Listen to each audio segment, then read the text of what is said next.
turabahaye ikaze kandi muri warubizi. Mwari mubizi ko tuvuga amajambo y'icarabu, igihindi, ikidagi, twibaza ngo ni kirundi. Aya majambo ikete, isoko, umufundi, gupima, itafari, itegura, akazi, si kirundi namba.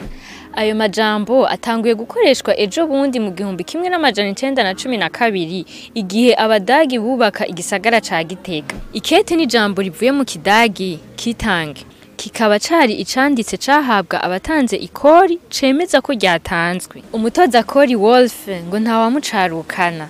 Abarundi bari bamutaziriye bitama vyuzi impiya. Urupiya niyo mafaranga yakoreshwe ico gihe. Uterekanye ikete ntiwinjira mu isoko rya Gitega.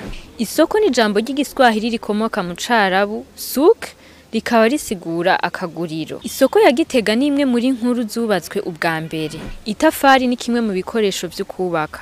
Ariko ijambo itafari si kirundi.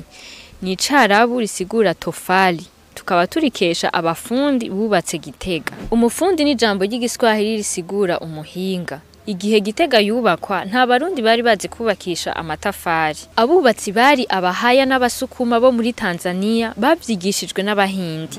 Abo bafundi nibo dukesha kandi ijambo gupima. Ijambo gupima ngo rikaba rikomoka mu gihindi paimana, mu kirundi rigasigura kugera, gushira ku ngero. Irindi jambo twibaza ngo ni kirundi ari giswahili ni akazi. Mu giswahili ni kazi. Iryo jambo rikaba risigura ibikorwa canke umurimo. Ryatsimbataye mu kirundi igihe abazungu bakoresha cane abarundi ku nguvu. Abakoresha bavuga cane igiswahili. Reka duce make ntiduce ikiyago, warubizi kizobandanya.